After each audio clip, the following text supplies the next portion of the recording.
Hello, welcome to LK Telugu vlogs. నా ఛానల్ని first time చూస్తున్న వాళ్ళైతే తప్పకుండా సబ్స్క్రైబ్ చేసుకోండి, లైక్ చేయండి, షేర్ చేయండి.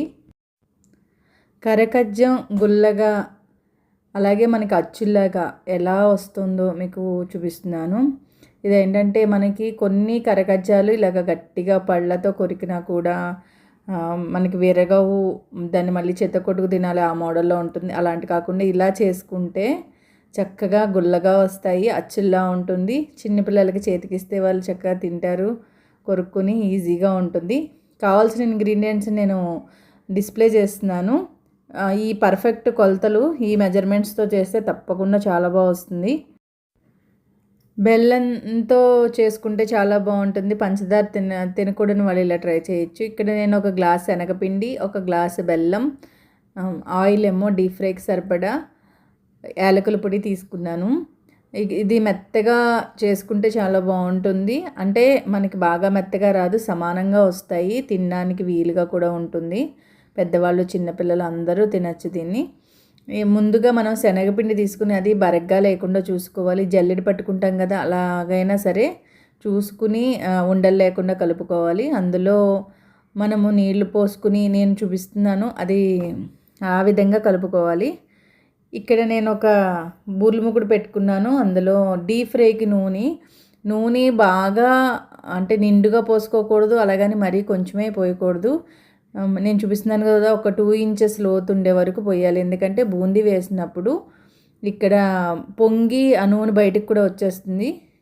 ఇక్కడ బెల్లాన్ని ముందుగా కరగపెట్టి పెట్టుకుంటే మనకి పాకం రావడం తేలికవుతుంది. అంటే బెల్లం ముందుగా నానపెట్టేసుకుని, నీళ్ళల్లో నానపెట్టేసుకుని ఉంచుకున్న బెల్లం పొడైనా బెల్లమైనా ఏదైనా సరే నానపెట్టుకుని ఉంచుకుంటే అది మనకి పాకం రావడం తేలిగ్గా వస్తుంది. లేకపోతే చాలాసేపు పడుతుంది కదా, దానివల్ల మనకు కొంచెం గ్యాస్ వేస్ట్ అవుతుంది, అది లేట్ కూడా అవుతుంది పాకం రావడం. అందుకని నేను ఇలా ముందుగా బెల్లం పొడి తీసుకున్నాను. ఆ పొడిని నీళ్ళల్లో నానపెట్టి అప్పుడు పాకం పడుతున్నాను. ఈలోగా మనం బూందీ వేసుకోవచ్చు. నేను బూందీ ప్రిపరేషను చాలా బూందీ చూపించాను, మిఠాయి చూపించాను, కారపు బూందీ చూపించాను. చూడని వాళ్ళు ఎవరైనా ఉంటే తప్పకుండా చూడండి. ఇక్కడ మనకి మీడియం పల్చగా కాదు, అలాగని గట్టిగా కాదు, మీడియం కన్సిస్టెన్సీతో కలుపుకోవాలి పిండిని. ఆ పిండి కలుపుకోవడంలోనే ఉంది. ఒక్క శనగపిండి ఒక్కటే, ఇంక మనం ఏమి వేసుకోం ఇందులో. ఇలా వేసుకుని మనకి బూందీ జల్లెడ అంటాం కదా, బూందీ దూసే గరిటెలు మనకి బయట దొరుకుతాయి. వాటిల్లోంచి పడుతుందా లేదా అని ఒకసారి టెస్ట్ చేసుకోవాలి. అలా పడాలంటే ఫ్రీ ఫ్లో ఉండాలి.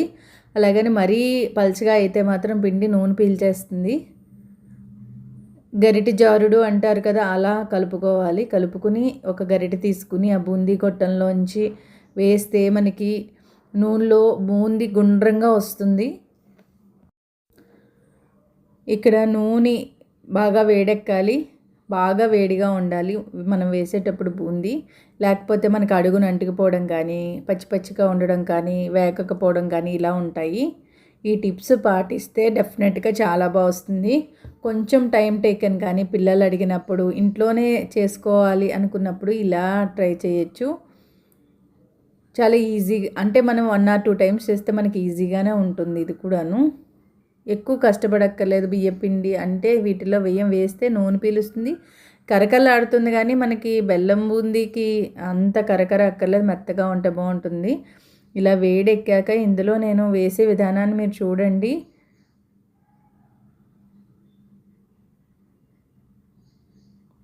జాగ్రత్తగా వేసుకుంటూ ఉండాలి.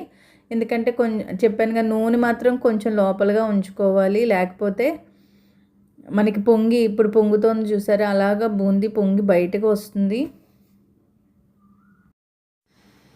మనం ఒక స్టవ్ మీద బూందీ వేసుకుంటూ ఇంకో స్టవ్ మీద బెల్లం పాకం వచ్చిందా లేదా చూసుకుంటూ ఉండాలి.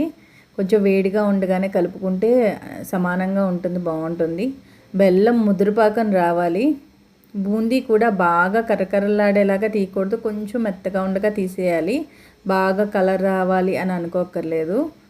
ఎందుకంటే బాగా కలర్ వస్తే అది మాడినట్టు కానీ కరకరలాడుతూ ఉండడం అలా ఉంటుంది.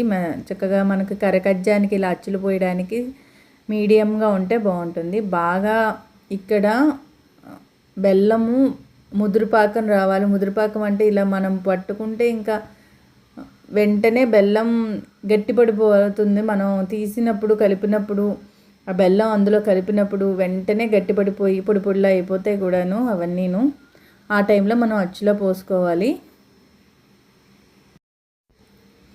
సేమ్ ప్రాసెస్ని నేను రిపీట్ చేసి చూపిస్తున్నాను బూందీ వేయడం. ఇలా ట్రై చేయండి, తప్పకుండా ట్రై చేయండి. చేసిన వాళ్ళు నాకు కామెంట్స్ రూపంలో, లైక్స్ రూపంలో తప్పకుండా చెప్పండి. ఇలా బూందీ అంతా అయిపోయాక మనకి బాగా పాకం వచ్చేసాక అందులో యాలకుల పొడి, నెయ్యి వేసి కలుపుకోవాలి. పాకంలో మనం యాలకుల పొడి, నెయ్యి వేసుకోవాలి. యాలకుల పొడి అంటే మంచి ఫ్లేవర్ ఇస్తుంది. నెయ్యి కూడా మంచి అంటే రుచి ఇస్తుంది. కలర్ కూడా బాగుండడానికి వేస్తారని చెప్పంటారు. అలా వేసి కలిపేసుకుని ఒక ప్లేట్లో కానీ దేంట్లో అయినా సరే, నేనైతే అదే బూర్లముకుల్లో ఉంచేసాను. ఒక ప్లేట్కి నెయ్యి రాసేసుకుని అందులో వేడిగా ఉన్నప్పుడే మనం అచ్చులా పోసేసుకుని కట్ చేసుకోవచ్చు. నేనైతే నాకు కొంచెం టైం అటు ఇటు అవ్వడం వల్ల నేను అదే బూర్లముకుల్లో ఉంచేసాను. అది కూడా అచ్చులా వచ్చేసింది. చూద్దరు కానీ మీరు ఇందులో వీడియోలో నేను చెప్పిన విధానం, చూపించిన విధానం అన్నీ కూడా చాలా పర్ఫెక్ట్ కొలతలతోనే చెప్పాను. అది ఇంట్లో చేసుకోవడానికి వీలుగా కూడాను. మనం కొంచెంగా చేసుకోవచ్చు, ఎక్కువగా చేసుకోవచ్చు. ఎలా చేసినా కూడా ఇదే ప్రాసెస్ బాగా వస్తుంది. ఇంట్లో చిన్నపిల్లలు ఉన్నా, బయట తినంటే పడవు అని అనుకున్నా చక్కగా ఇలా చేసి పెట్టచ్చు. తేలిగ్గా కూడా అయిపోతుంది. ఇలా బూర్లముకుడులో ఉంచేసాను కదా నేను. అది గరిటెతో ఇలా అంటే చక్కగా అచ్చులా వచ్చేసింది. దాన్ని నేను చిన్న చిన్న ముక్కలుగా విరుచుకుని డబ్బాలో స్టోర్ చేసుకున్నాను. అదే అచ్చుగా కావాలంటే పళ్ళెంలో కానీ ఏదైనా కంచంలో కానీ అడుగున నెయ్యి రాసేసి అందులో వేడిగా ఉన్నప్పుడే వేసేయాలి. వేసి మన మైసూర్ పాకు ముక్కల్లో ఎలా కట్ చేసుకుంటామో అలా కట్ చేసుకోవడమే. ఇక్కడ నేను చేసే విధానం చూసారా, అంటే మెత్తగా కూడా ఉంది అని చూపించడం అనమాట. గుల్లగా మెత్తగా అలాగని మనకి మామూలు పొడి పొడిలాడుతూ కాకుండా ముక్కలు ముక్కల కింద వస్తుంది బూందీ. ఇలా ఎంతమంది ట్రై చేశారు అని చెప్పి నాకు కామెంట్స్లో తప్పకుండా చెప్పండి. లైక్స్ రూపంలో తప్పకుండా చెప్పండి. వీడియో ఎలా ఉందో కూడా కామెంట్ చేయండి. నా ప్రీవియస్ వీడియోస్ చూసిన వాళ్ళు, అది ట్రై చేసిన వాళ్ళు ఎలా వచ్చాయో కామెంట్స్ తప్పకుండా పెట్టండి.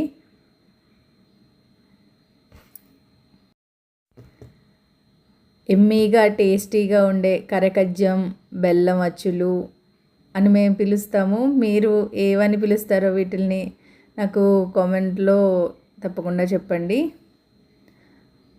ఫస్ట్ టైం చూస్తున్న వాళ్ళైతే తప్పకుండా సబ్స్క్రైబ్ చేసుకోండి. LK Telugu vlogs. Thank you.